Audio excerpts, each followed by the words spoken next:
నాతో మాట్లాడుమయ్యా, నన్ను దర్శించుమయ్యా.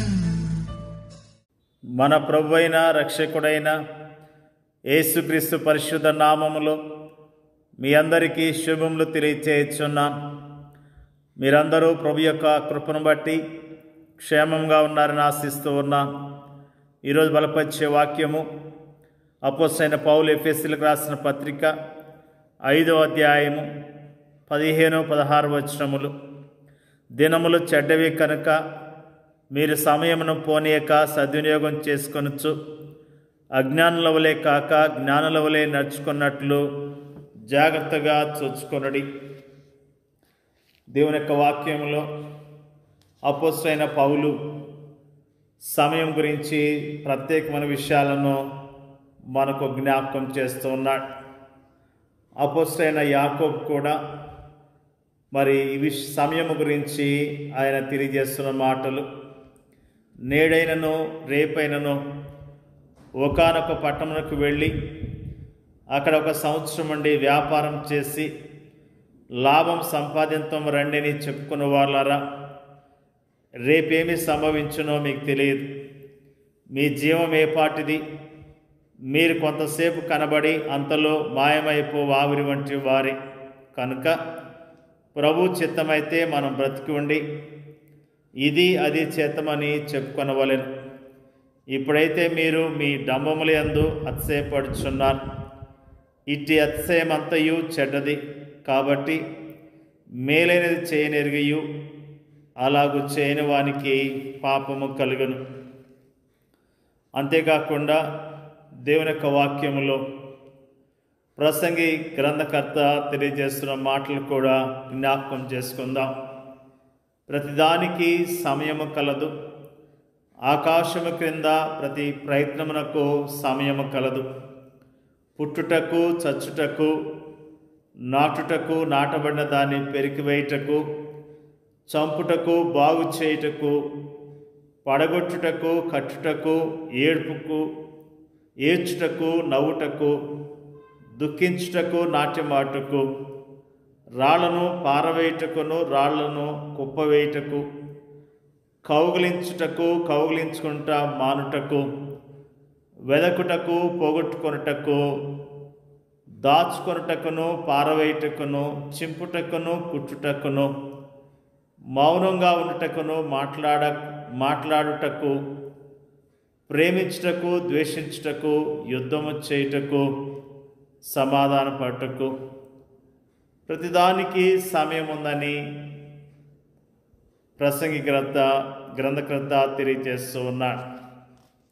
సమయం చాలా విలువైనది. గడిచిన సమయాన్ని మనం తీసుకొని రాలేము. కనుక మనం ప్రతి నిమిషాన్ని కూడా జాగ్రత్తగా వినియోగించుకోవలసిన అవసరం ఉన్నది. సమయము దేవునిచే ఇవ్వబడిన ఒక అమూల్యమైన బహుమానం. ఆ బహుమానమునకు మనము స్వంతదారులము కాము. కానీ దాని విషయమై రానున్న ఒక దినాన మనమందరం కూడా దేవునికి లెక్క చెప్పవలసిన వారముగా ఉన్నాం. సమయము మన స్వంత కాదు, కానీ దానికి మనము కేవలము నిర్వాహకులు మాత్రమే. నేటి మన ధ్యాన వచనములోని అజ్ఞానులు, జ్ఞానులు అనే మాటలు లోతైన భావాన్ని మనకు తెలియజేస్తూ ఉన్నాయి. ఈ లోకములో మనం జీవించే విధానాలు 2 అన్నట్లుగా అవి మనకు తెలుపుతున్నాయి. ఈ లోకంలో మనము అజ్ఞానుల వలెనైనా జీవించవచ్చు, లేక జ్ఞానుల వలనైనా జీవించవచ్చు అని అవి మనకు జ్ఞాపకం చేస్తున్నాయి. మొట్టమొదటిగా సమయమును జ్ఞానయుక్తముగా ఉపయోగించటం ఎలా అనే విషయాన్ని మనము ధ్యానిద్దాం. ఈ లోకములో మన దినములు మనవి కావు, అవి దేవునివి. ఈ వాస్తవాన్ని గుర్తించిన వారు తమ జీవన విధానాన్ని గురించి జాగ్రత్త వహిస్తారు. వారు తమ జీవితంలో దేవుని చిత్తమేంటో తెలుసుకొని దానికి అనుగుణముగా తమ ప్రణాళికలను, కార్యకలాపములను రూపొందించుకుంటారు. దినదినము వారు దేవునితోటి సన్నిహిత సహవాసములో కొనసాగుతూ ఆయన నడిపింపును కోరుకున్నప్పుడు ఆయన వారి ఆత్మీయ నేత్రాలను తెరుస్తాడు. వారు సరైన మార్గంలో నడిచేందుకు ఆయన వారికి జ్ఞానాన్ని అనుగ్రహిస్తాడు. అయితే అజ్ఞానుల పరిస్థితి అందుకు వేరుగా ఉంటుంది. తమ జీవన విధానానికి వారు అంతగా ప్రాముఖ్యతను ఇవ్వరు. వారి జీవితాలు ప్రణాళికాబద్ధముగా ఉండవు, కానీ గాలికి అటు ఇటు కొట్టుకొని పోయే పొట్టులాగా ఉంటాయి. వారి జీవితాలకు గమ్యమంటూ ఉండదు. తాము ఎప్పుడు ఎక్కడ ఏం చేస్తారో వారికే తెలియదు. వారి జీవితాలు సోమర్తనముగాను బద్ధకంగాను ఉంటాయి. తమ జీవితాల్లో దేవుని ఉద్దేశం ఏంటో వారికి తెలియదు. ఫలితముగా వారు ఐహిక సుఖభోగముల కోసము తాపత్రయపడుతూ తమ జీవితాలను సర్వనాశనం చేసుకుంటారు.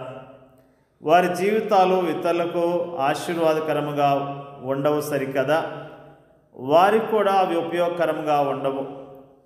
ఇక కొందరైతే ఏదో సాధించాలని, ఏదో సంపాదించాలని, ఏదో పొందాలని విరామం లేకుండా యంత్రాల్లా పనిచేస్తూ జీవిస్తుంటారు. తాము సమయాన్ని సద్వినియోగం చేస్తున్నామని వారు అనుకుంటారు, కానీ వాస్తవానికి వారు తమ సమయాన్ని వృధా చేస్తున్నారు.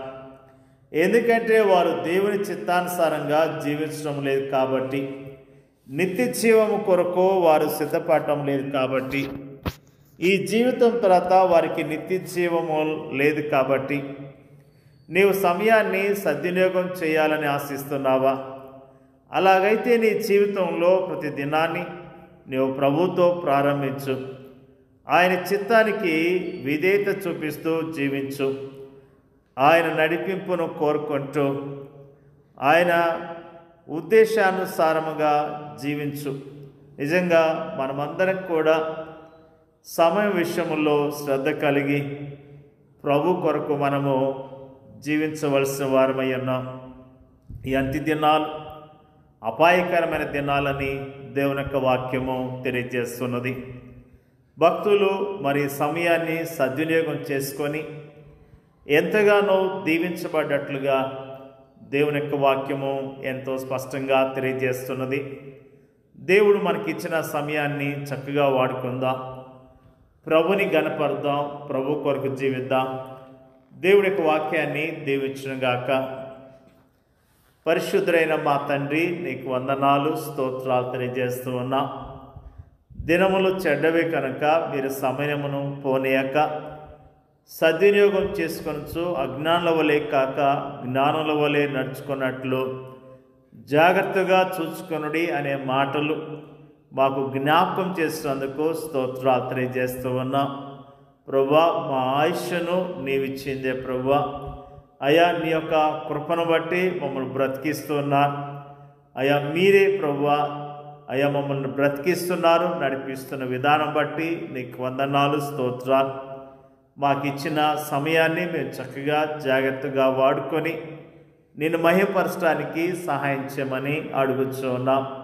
వాక్యం వింటున్న ప్రతి సహోదరిని సహోదరుడు వారి కుటుంబాలను జ్ఞాపకం చేసుకొని దీవించండి అయ్యా. నీకు స్తోత్రాలు ప్రభువా. వారందరూ ప్రభువా నీ కొరకు జీవించడానికి మీరు సహాయం చేయండి అయ్యా. నీకు స్తోత్రాలు. నిజంగా ప్రభువా, నీ నామములో పరిచర్య చేస్తున్న సేవకులను వారి కుటుంబాలను దీవించి ఆశీర్వదించండి. నీ నామం ఎరిగిన ప్రతి విశ్వాసిని దీవించండి. వారికి ఉన్న ప్రతి అవసరత మీరు తీర్చమని ప్రార్థన చేస్తున్నాం. ప్రభువా, మా దేశాన్ని మీరు కరుణించండి. మా దేశ ప్రజలను కనికరించి రక్షించండి, కాపాడమని ప్రార్థన చేస్తున్నాం. మణిపూర్ రాష్ట్రంలో ఉన్న క్రైస్తవులను మీరు జ్ఞాపకం చేసుకోండి అయ్యా. నీకు స్తోత్రాలు. ఆ రాష్ట్రంలో ప్రభువా అనేకమైన భయంకరమైన పరిస్థితులు ఉన్నాయి. ఆ రాష్ట్రంలో ఉన్న పరిస్థితులు అన్నీ కూడా అయా మారటానికి, ప్రజలకు మేలుకరంగా ఆ పరిస్థితులు మారటానికి సహాయం చేయండి అయ్యా. నీకు స్తోత్రాలు ప్రభువా. ఎంతోమంది సేవకులు, విశ్వాసులు మరి ప్రభువా ఎంతగానో దుఃఖాన్ని, బాధను కలిగి ఉన్నారు. వారిని బలపరచండి, ధైర్యపరచండి, వారి క్షేమం దయచేయండి అయ్యా. నీకు వందనాలు. మరి వారి పక్షాలను మీరే మరి ముఖ్యంగా కార్యాలు జరిగించండి అయ్యా. నీకు వందనాలు తెలియజేస్తూ ఉన్నాం. మరి ముఖ్యంగా ప్రార్థన చేయించున్నాం. మా జీవితంలో ప్రభువా మాకు ఇచ్చిన సమయాన్ని నీ కొరకు వాడి యోగ్యంగా బ్రతకడానికి సహాయం చేయమని, మా ప్రార్థన అంగీకరించమని మా ప్రభు మా రక్షకుడైన యేసుక్రీస్తు పరిశుద్ధమైన నామములో అడిగి వేడుకొంచున్నాం పరలోకమందున్న తండ్రి. ఆమేన్.